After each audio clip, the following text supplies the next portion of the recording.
Cuando yo era niño, tenía unos 7 años.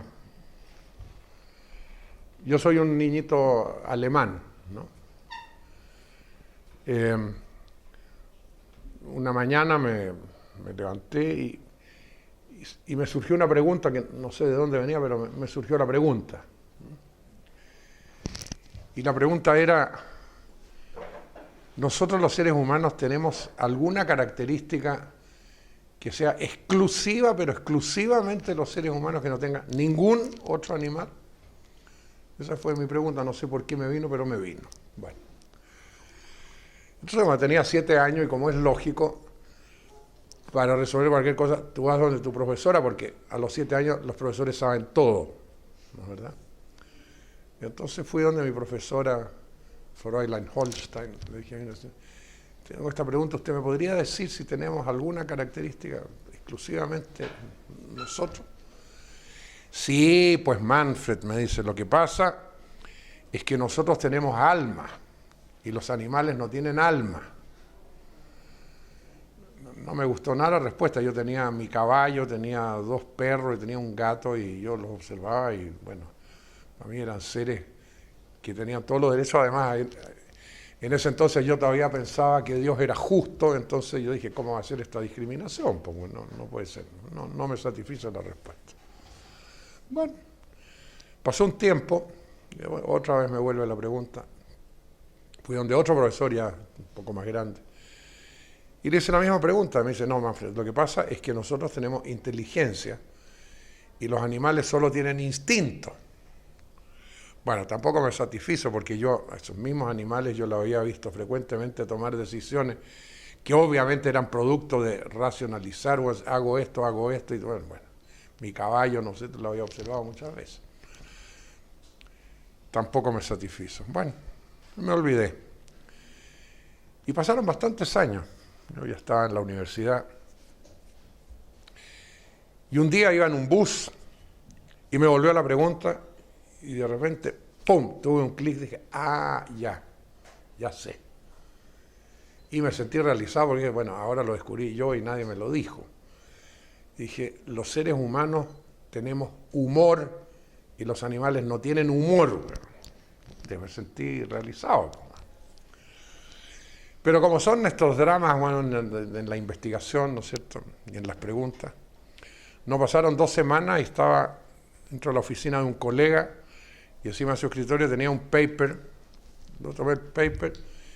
y era un paper de un etólogo japonés. Los etólogos son los expertos en comportamiento animal. Y lo empiezo a ver y me encuentro con que este japonés relata la historia de unos pajaritos que hay en Japón que le hacen bromas a otros pajaritos y se ríen de ellos. Bueno, puta madre. Ya. Listo. Fracasado. Y bueno, pasaron más tiempo y ya, bueno, yo estaba ya en mi doctorado, en fin, y qué sé yo, y mi padre era un notable científico alemán. Nunca, no sé por qué, nunca le había contado esto yo a él.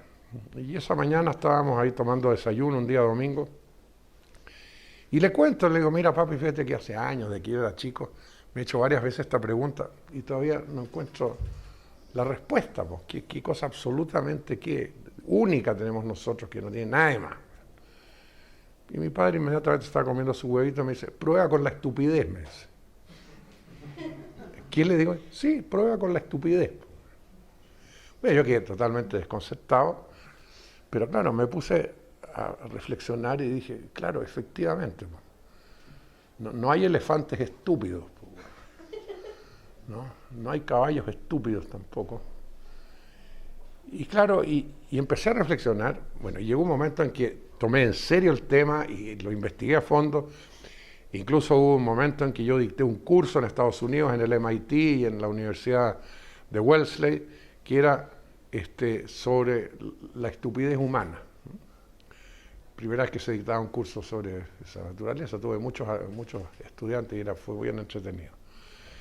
Pero a la vuelta de un rato deja de ser entretenido y se pone dramático. Pero el hecho es que me puse a reflexionar y dije, claro, ¿qué es la estupidez? La primera condición para ser estúpido es ser inteligente. ¿No? Todos los que están en esta habitación, sin excepción, más de alguna vez se han dicho a sí mismos, ¿cómo pude ser tan estúpido? Bueno, ¿cierto? Todo, ¿sí o no? Ya, bueno. O sea, tenemos perfecta conciencia de nuestra estupidez. O sea, primero hay que ser inteligente para ser estúpido. Pero ¿en qué consiste el acto estúpido? El acto estúpido consiste en hacer algo en contra de las evidencias que tú tienes. Como le decía Ana yo en Barcelona anoche.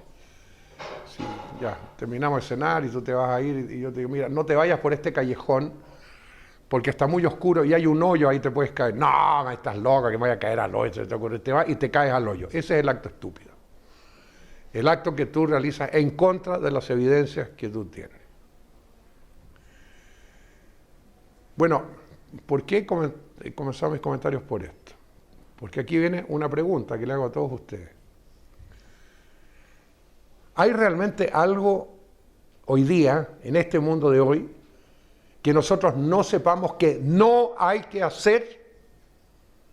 ¿Tú tienes claro lo que no hay que hacer? Creo que todos tienen perfectamente claro lo que no hay que hacer. Pero lo hacemos.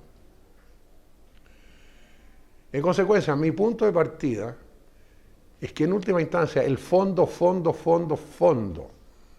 de por qué estamos como estamos es por la estupidez humana. Y si eso no se reconoce, bueno, vas a estar arreglando cosas por arriba, pero nunca vas a arreglar la enfermedad de fondo.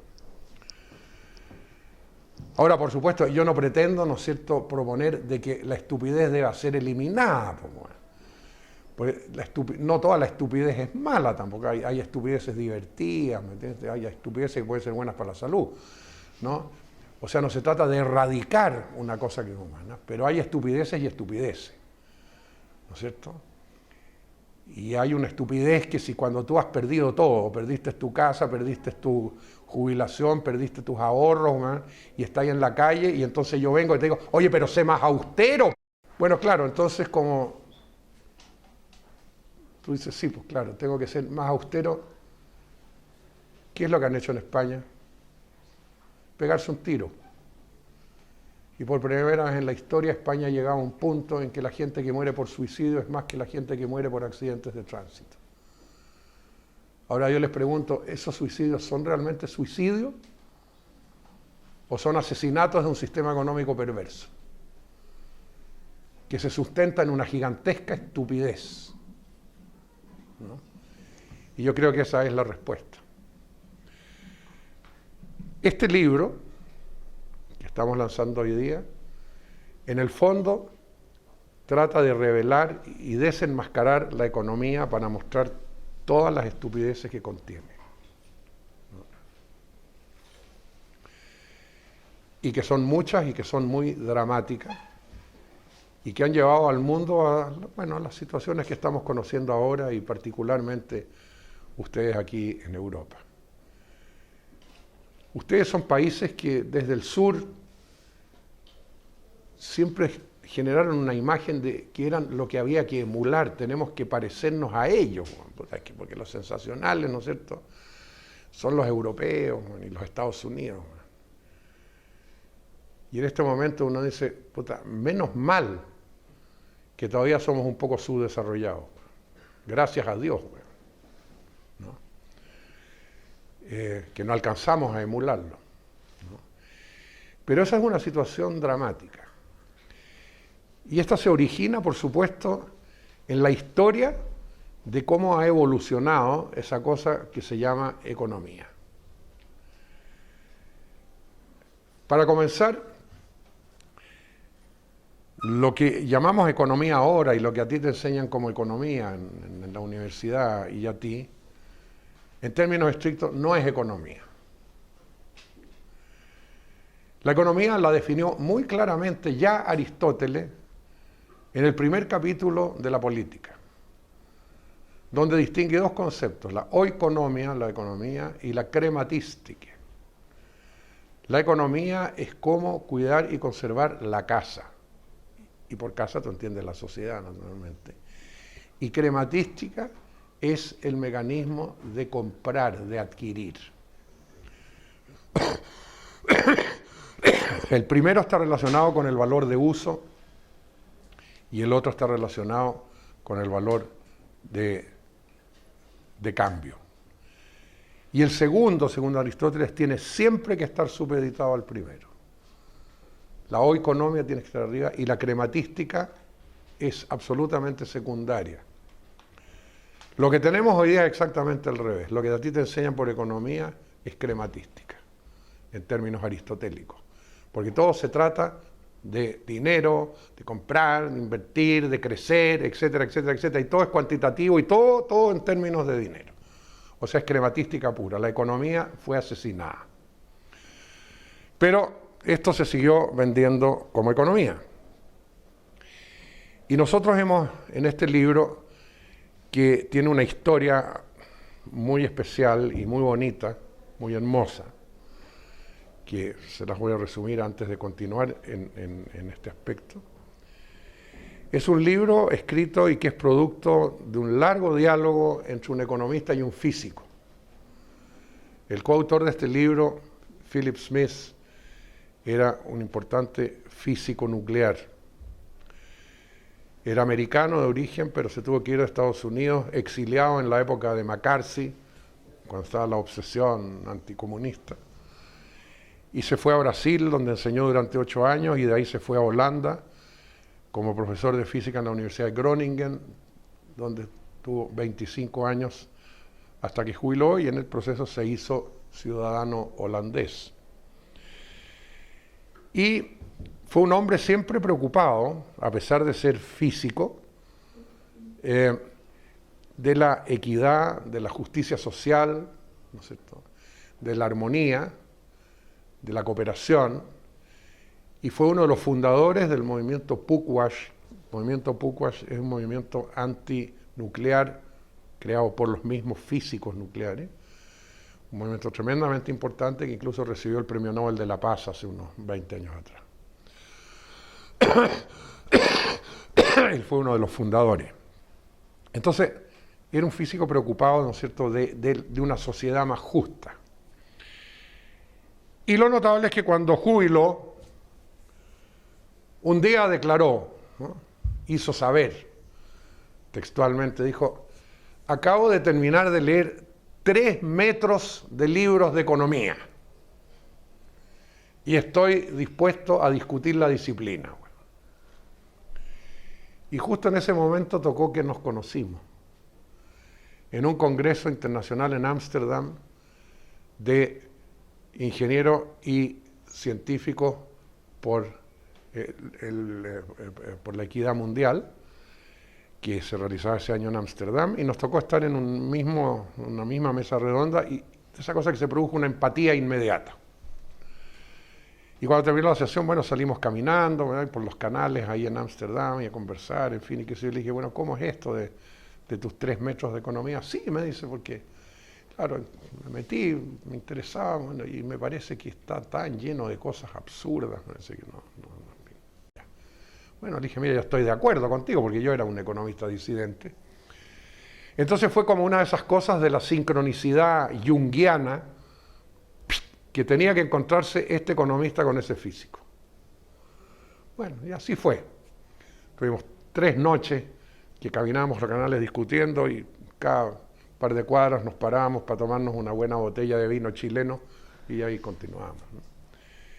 Bueno, me regresé a Chile, a Valdivia, donde vivo yo, que es en el extremo sur de Chile, a 1000 kilómetros al sur de Santiago.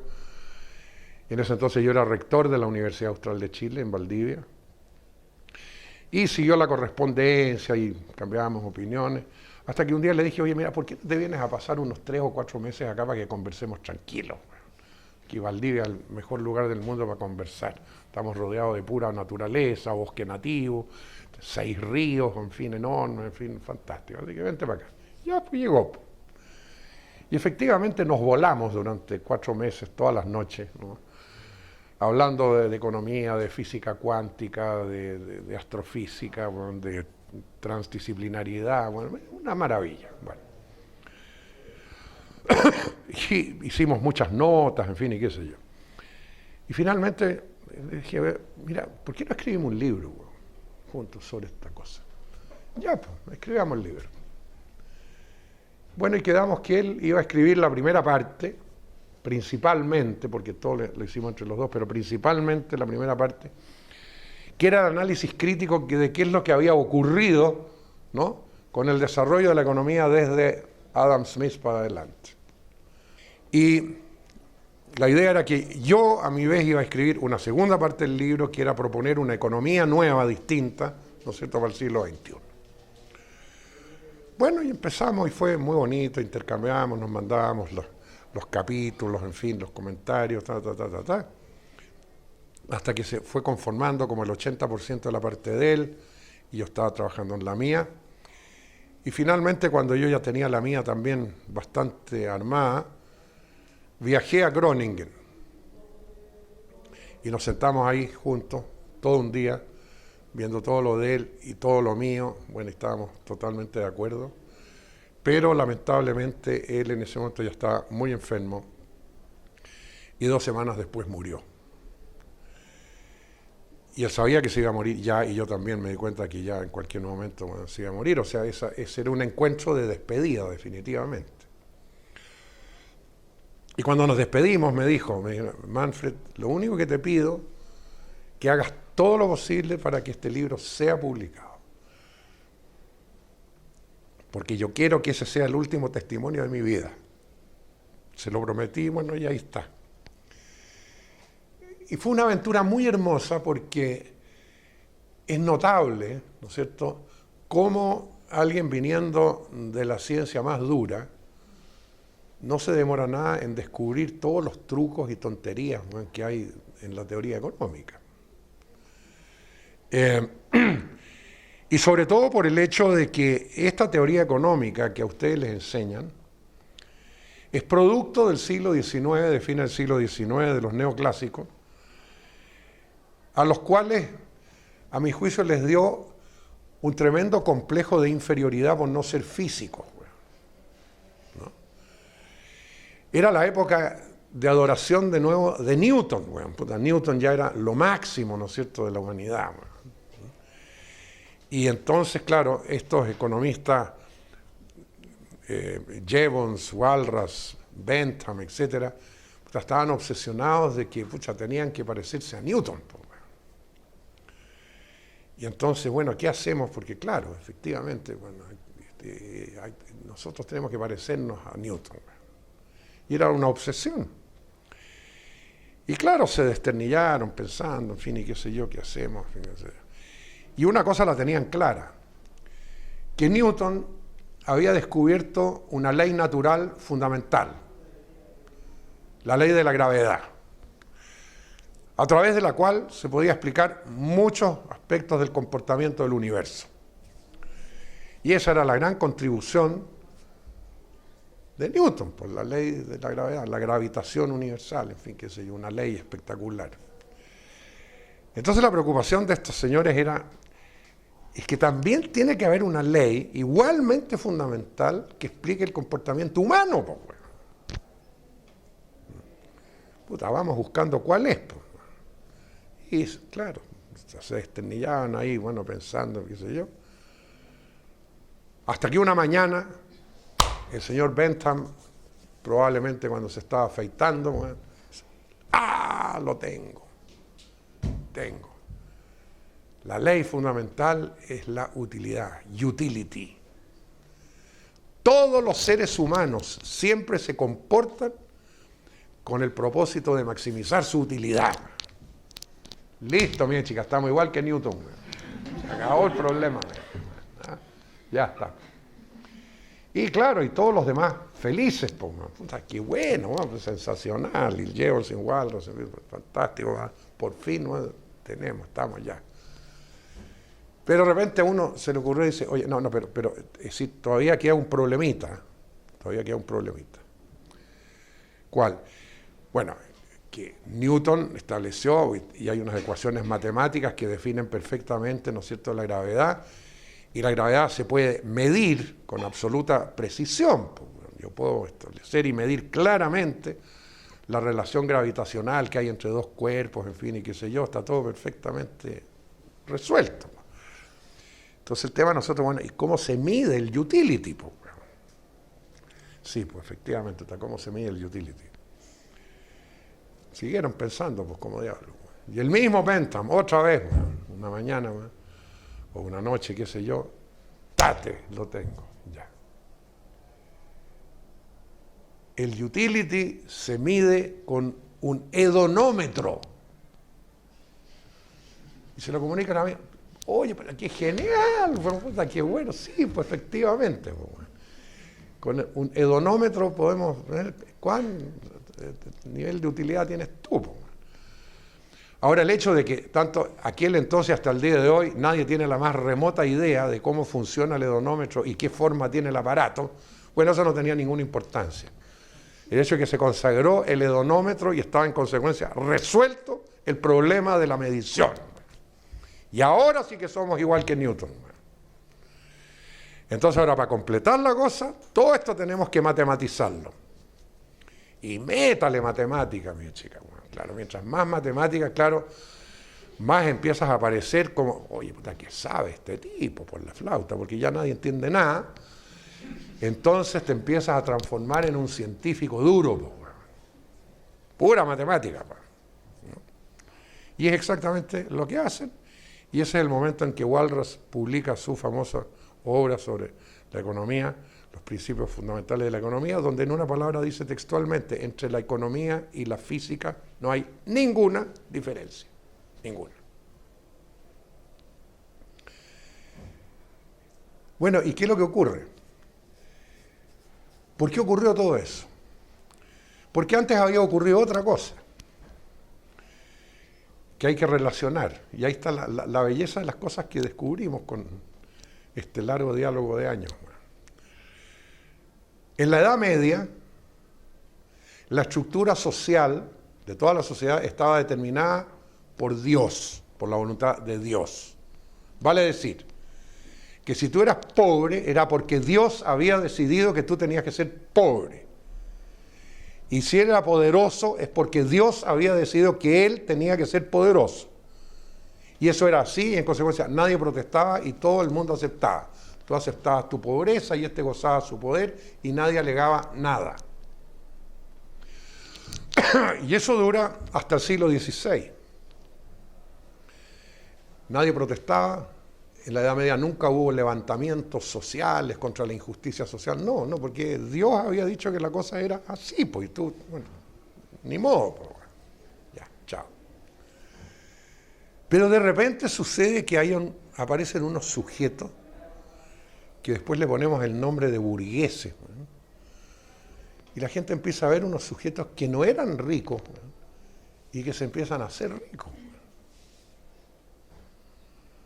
Y empiezan a comerciar y viajan, y en los Países Bajos y todo, en el norte, Alemania, y empiezan a hacerse ricos. Bueno. Pero ¿cómo estos chatos que no eran ricos ahora son ricos? Bueno? ¿Qué pasó con Dios? Bueno? ¿No?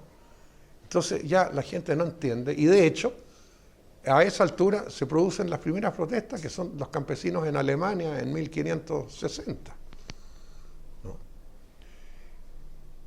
Y claro, cada vez empieza a haber más ricos que no eran ricos, y Dios se muere, pues. Y entonces, claro, para la gente que tenía poder, puta, que era importante la decisión de Dios, pues. Pero ahora, ¿qué haces tú? Puta, Dios se murió, pues. Y ahora te pueden quitar el poder, pues. Entonces, ¿qué hacemos para que siga habiendo una justificación de que siempre tiene que haber pobres, ¿me entiendes tú? Y de que el poder también es legítimo. Y ahí nace la economía, mis queridos amigos. La economía sustituye a Dios. Y en consecuencia se desarrolla como un lenguaje pseudo religioso, dogmático, no acepta discusiones. Y ustedes lo ven en la sala de clase, la economía que se enseña, no hay debate, no hay nada que debatir. Entonces surge esto como sustituto de Dios, un mecanismo a través del cual uno puede seguir justificando de que es natural de que haya gente pobre y es natural que haya gente poderosa, ¿no? Y claro, eso genera todo este lenguaje, que es un lenguaje que incluso genera, que primero la gente en general no entiende y en consecuencia genera miedo y temor, y además con todo este edificio matemático detrás que nadie entiende, dice, bueno, estos tipos saben, pero mucho, pues, son feroces, pues. Entonces ellos saben lo que hay que hacer y eso es lo que hay que hacer. Bueno, y por increíble que parezca, si ustedes lo observan, eso es así hasta el día de hoy. Porque ese economista es el único que tiene acceso al poder político, al poder empresarial, ¿me entiendes? Bueno, el economista es el que sabe, ¿no? Pero sucede que obviamente ese mundo que construyeron los neoclásicos a fines del siglo XIX es un mundo completamente ilusorio, está basado en modelos matemáticos, y como muchas veces el modelo no funciona, entonces ahí comienza el proceso de los economistas de generar una serie de trucos, ¿no?, para seguir pareciendo impecables, ¿me entiendes tú?, frente a todas las absurdos. Y entonces inventan cosas así como, por ejemplo, las externalidades. Sucede que yo, he sido una política económica, eso, bueno, y por ahí me sucede un desastre en el medio ambiente, y ahí con los trabajadores, en fin, no, pero eso son externalidades, eso no tiene nada que ver con lo que yo estoy haciendo. Eso es responsabilidad de otro, bueno, de otro, ¿no es cierto? O sea, el truco de las externalidades es rehuir a la responsabilidad de lo que yo provoco. De manera de decir, no, eso no lo provoqué yo.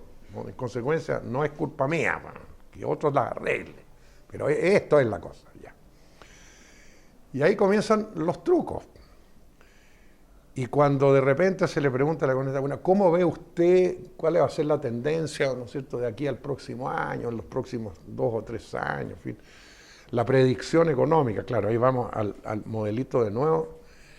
Y aquí viene el otro invento genial, pues, bueno, de los economistas, que dice, mire, lo que va a ocurrir es esto, esto, y agregan una palabrita, además en latín porque suena más científico, ceteris paribus.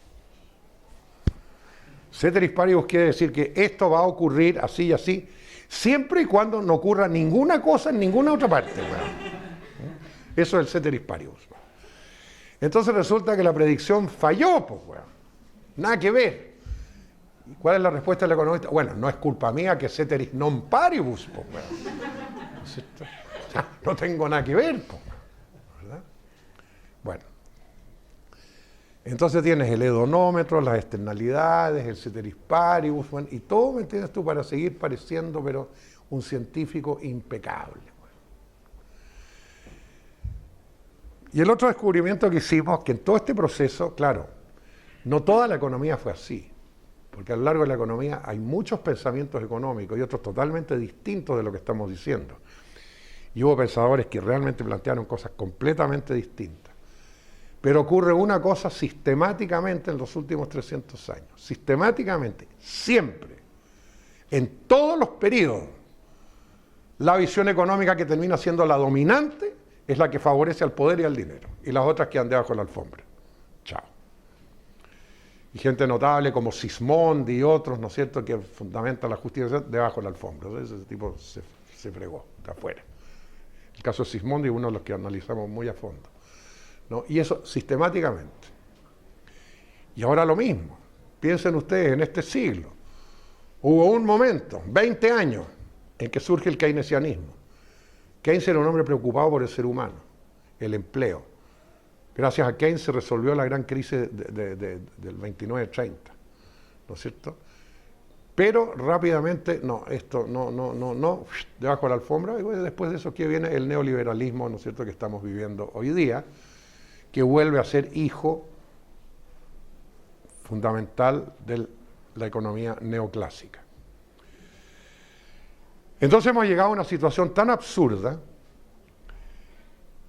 que tú estás en una universidad estudiando una disciplina del siglo XIX, no del siglo XXI.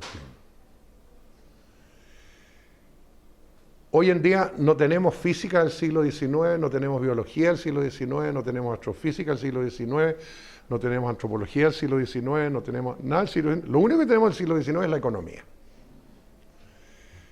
Entonces se supone que tú tienes que resolver problemas del siglo XXI con teorías del siglo XIX.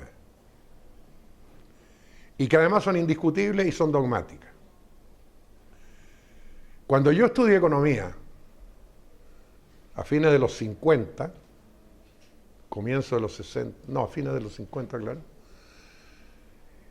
En aquel entonces todavía había dos ramos que eran fundamentales en el currículum, pero realmente fundamentales, que eran historia económica y historia del pensamiento económico. Eso ya no están en ningún currículum. Ya no hay historia económica ni historia del pensamiento económico. ¿Para qué quieres saber lo que pasa si ya está el modelo definitivo para la eternidad? O sea, ese nivel de arrogancia, además, ¿no? ¿Para quién queréis saber lo que hacían los idiotas de antes? No, ¿para qué? Si ya ahora está todo resuelto. Entonces, evidentemente eso termina generando una incoherencia profunda. Y lo que se está haciendo, se están formando profesionales de una manera tal de que nunca van a entender el mundo real. Porque el mundo real para ellos es el modelo matemático. Y si ese modelo matemático no funciona, no es porque el modelo está malo, sino que porque la realidad hace trampa. Y la función de la realidad es adaptarse al modelo, caramba, bueno. Y si no, esa realidad no sirve, bueno. Chao. Punto. No, todavía no, pues espérate. Espérate, aguántate, anótala ahí para que no se te olvide. Al final, ¿no? es que sí, Después todo lo que quieras.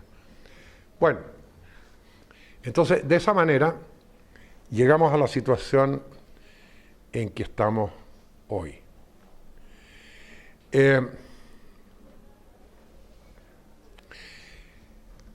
Ahora, frente a esto, desde luego uno dice, bueno, ¿qué podemos hacer?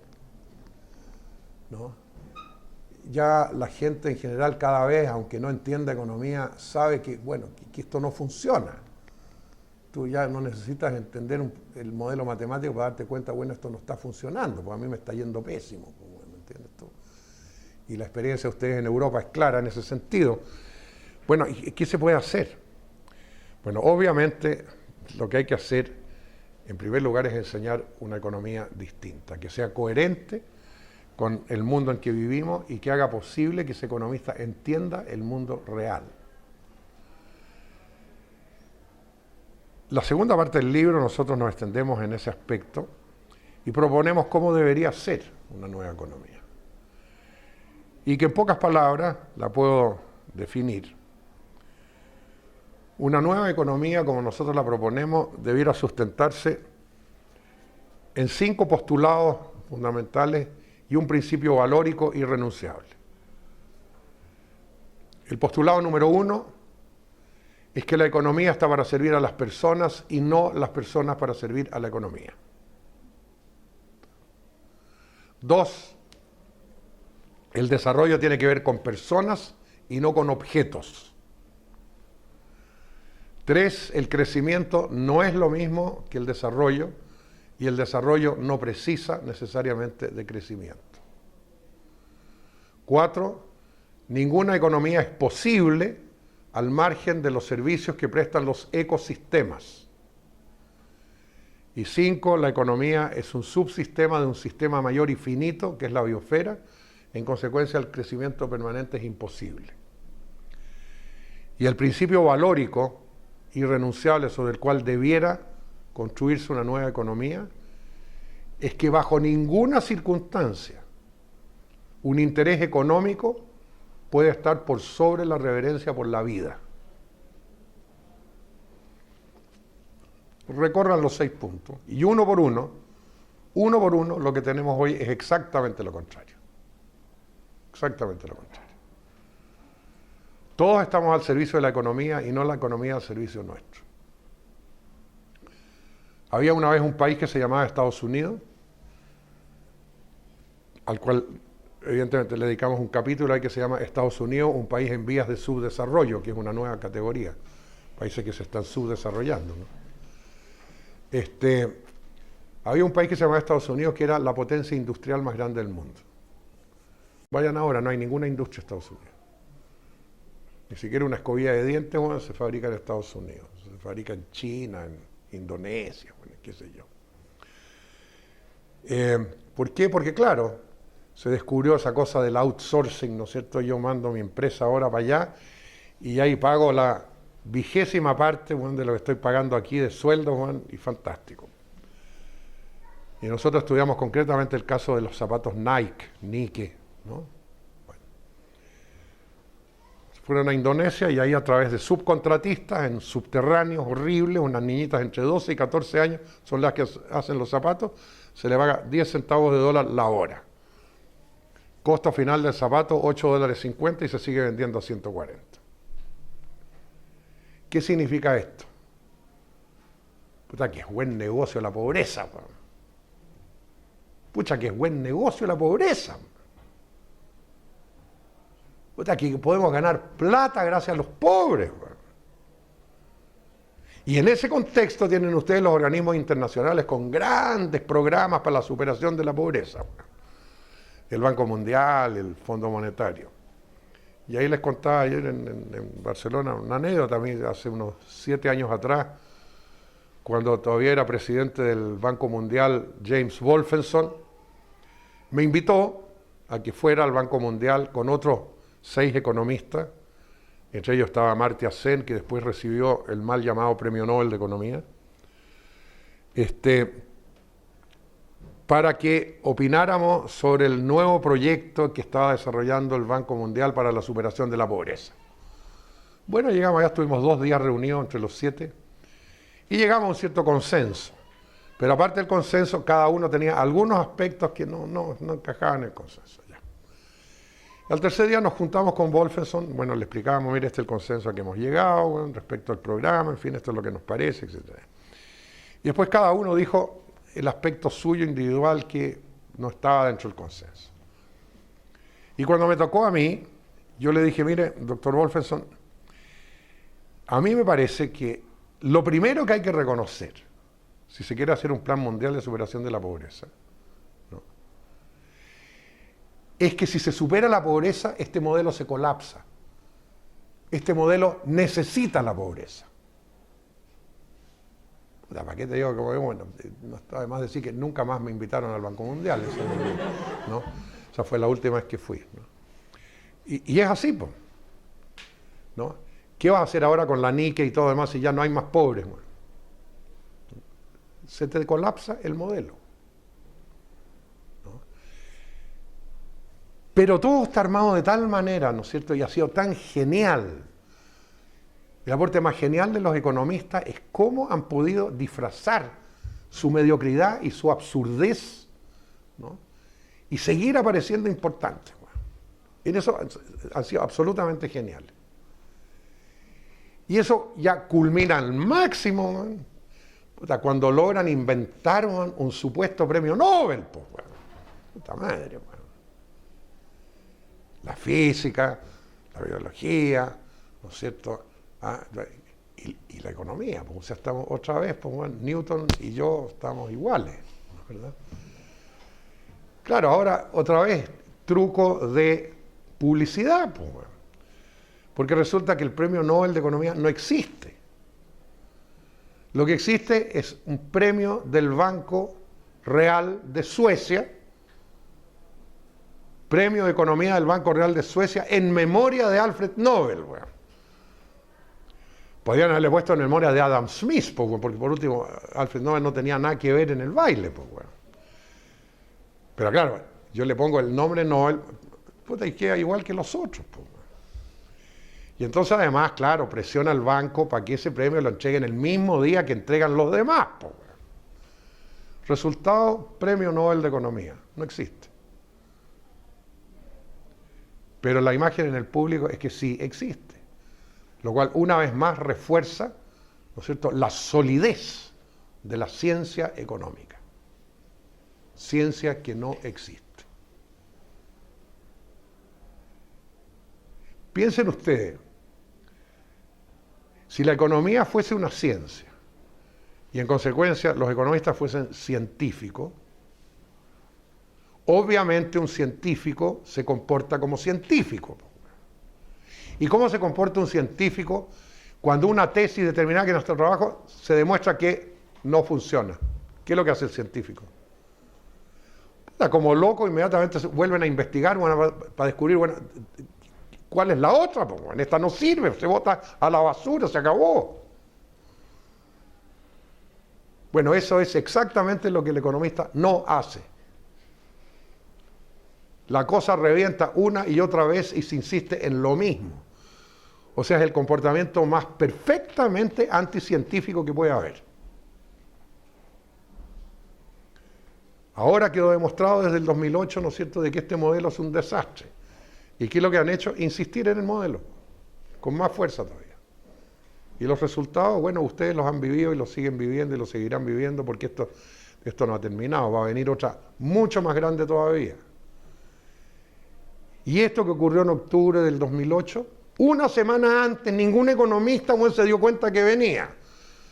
Pero el tipo que vendía la verdura en la esquina tenía perfectamente claro que se venía la cosa, ¿no? Y la dueña de casa tenía perfectamente claro, mira, aquí se viene un despelote, pero el economista no.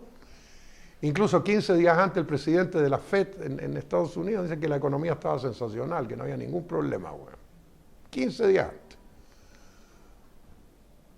Pero el economista sigue siendo el tipo. Y a eso se agrega esa arrogancia impresionante. Y al respecto, quiero leerles a ustedes un parrafito que tengo aquí, que resume todo lo que estoy diciendo.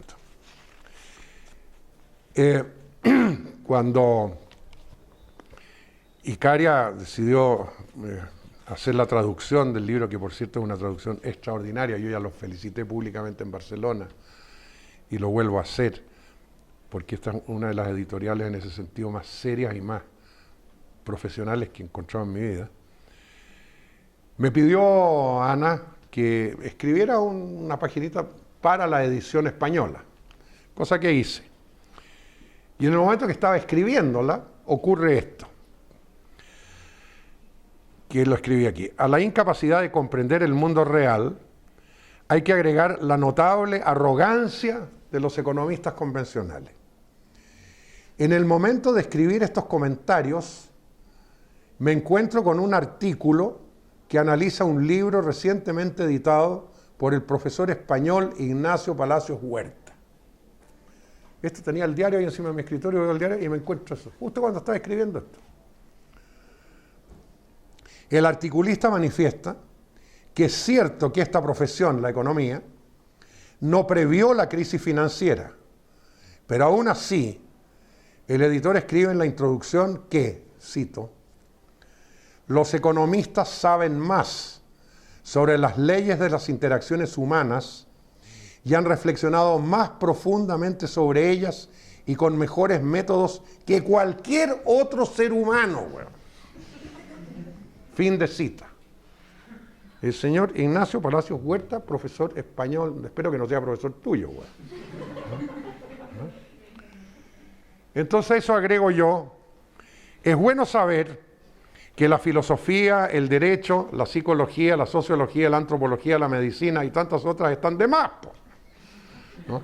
¿Para qué recurrir a ellas si basta con preguntarle a un economista?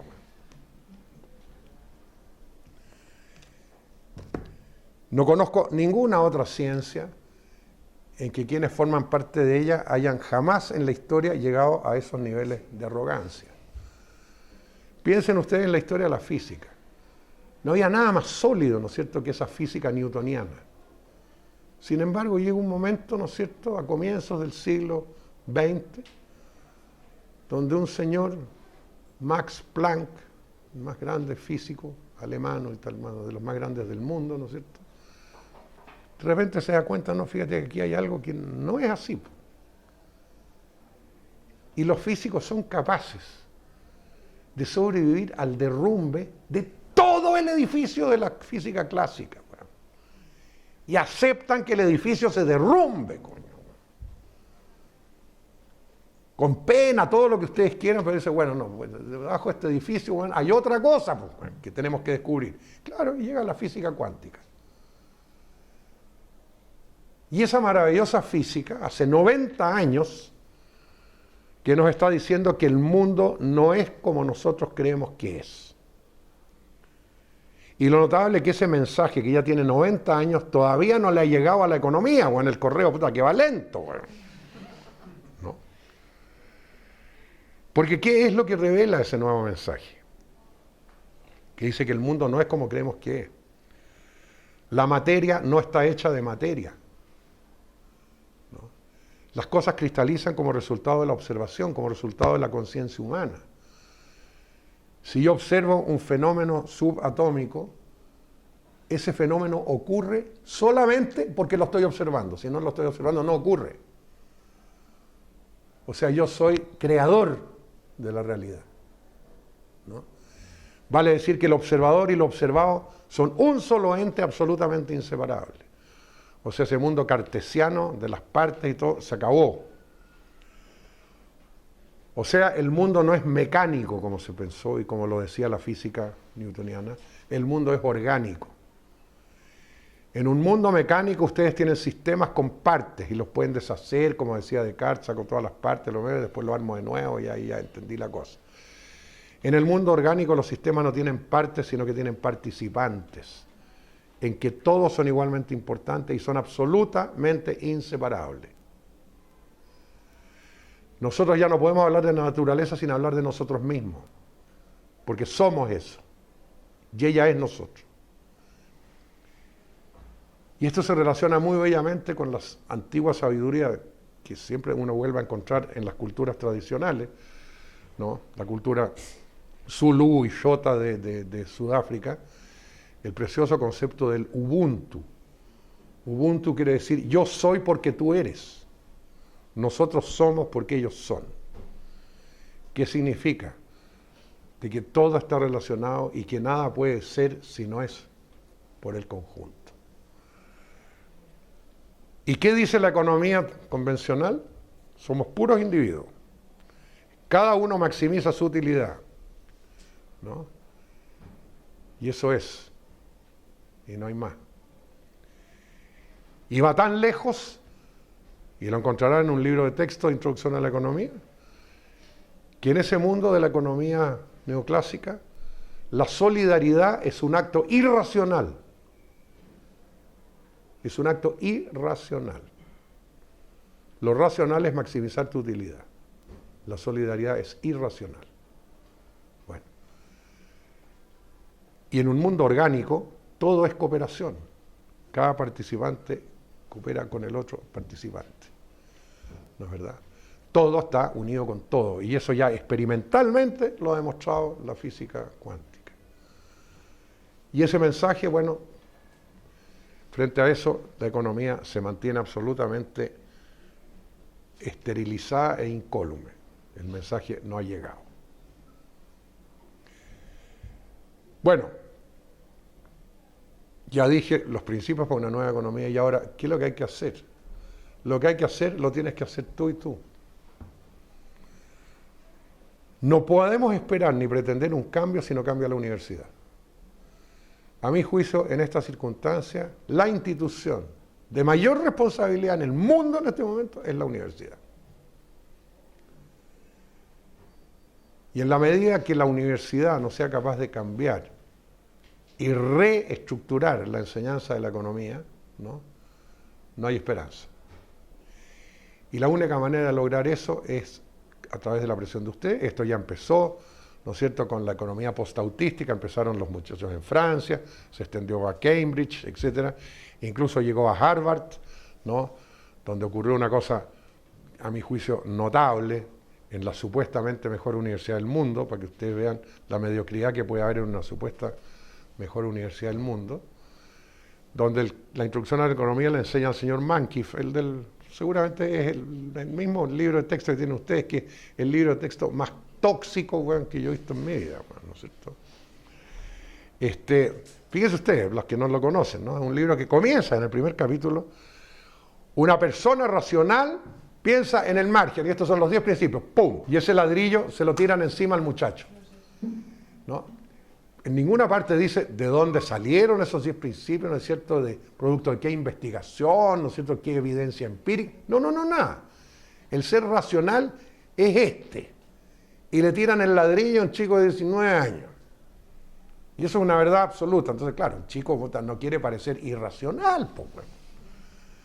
Entonces ya comienza a ser domesticado, al entrar la clase número 1 de Economics 101. ¿Verdad? Ya le tiraron el ladrillazo. Y enseguida vienen todos los cuentos de hadas, ¿no es cierto?, de la mano invisible, bueno, y todas esas macanas, ¿me entiendes tú?, propias de economistas que además nunca leyeron a Adam Smith.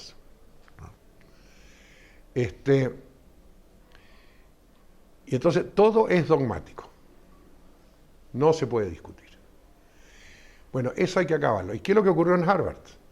Que se dieron cuenta los muchachos y dicen, no queremos más la clase de Mankey, pues queremos una clase paralela, los que quieran tener otro profesor que sea crítico, y donde haya debate y podamos ver otras ideas y podamos discutir, en fin, qué sé yo. Entonces pidieron que hicieran una cátedra paralela. Bueno, le propusieron al profesor, no les gustó, bueno, finalmente se la dieron al profesor Stephen Marglin, muy amigo mío, gran economista y crítico, el profesor de Harvard, desde luego, y él montó la cátedra paralela, que es una cátedra de análisis económico crítico. ¿Qué creen ustedes que pasa en Harvard? Los estudiantes que toman el curso de Mankiw tienen crédito. Los que toman el de Marglin no tienen crédito. O sea, lo tomas por puro gusto nomás. Y así todo tiene una buena cantidad de estudiantes. Y eso en una universidad como Harvard. Entonces eso solo se puede superar con la presión de los propios estudiantes. Bueno, no queremos más esto. Queremos que nos enseñen una economía que tenga que ver con el mundo real. Y terminemos con todas estas faramayas y todos estos trucos y todas estas tonterías y los hedonómetros y todas esas vainas. Y entendamos que las personas son personas que funcionan con sentimientos, con pasiones, con dolores, con amores, etcétera, etcétera. ¿No? Es decir, y con esto voy a terminar, es para construir un mundo distinto al que hemos alcanzado. Si ustedes me dijeran que yo diga en una frase la característica fundamental del mundo, de la evolución, del punto de evolución a que hemos llegado, yo diría que hemos llegado a un punto en que sabemos mucho, sabemos muchísimo, pero comprendemos muy poco. Y saber y comprender son dos cosas muy distintas. Tú puedes haber estudiado todo lo que se puede estudiar, desde una visión teológica, antropológica, sociológica, biológica y hasta bioquímica, todo lo que tú quieras, sobre un fenómeno humano que se llama amor, como lo hizo Erich Fromm. El resultado va a ser que tú vas a saber todo lo que se puede saber sobre el amor, ¿sí? Pero nunca vas a comprender el amor a menos que te enamores. ¿Te das cuenta? ¿Qué significa entonces? Que yo solo puedo comprender aquello de lo cual me hago parte, aquello de lo que soy parte. Si no soy parte de, puedo tener información, pero no voy a comprender. Mientras sigamos, yo estoy aquí, por allá afuera está la naturaleza, dice. No, señor. Yo soy la naturaleza y la naturaleza es yo. ¿Cierto? Allá están los pobres. No, señor, todos somos pobres. Todos somos buenos, todos somos malos. ¿Sí? Somos una cosa, estamos totalmente integrados. Y en la medida que no logremos esa integración, no vamos a comprender. Y a mi juicio, lo que hoy día necesita el mundo frente a todo este desastre, no es saber más, sino que empezar a comprender. Comprender el dolor de esa persona que se pegó el tiro, güey. No me sirve la estadística. Mire, fueron tantos. No. Yo quiero sentirlo. ¿Qué pasó? Entonces, en el momento que seamos capaces de comprender, bueno, ahí cambia el mundo. Y ustedes están siendo educados de manera sistemática para que no comprendan, sino que solamente acumulen conocimientos y además todavía conocimientos ilusorios. Bueno, ya con esto despotriqué bastante, ya terminé. Ya. Gracias.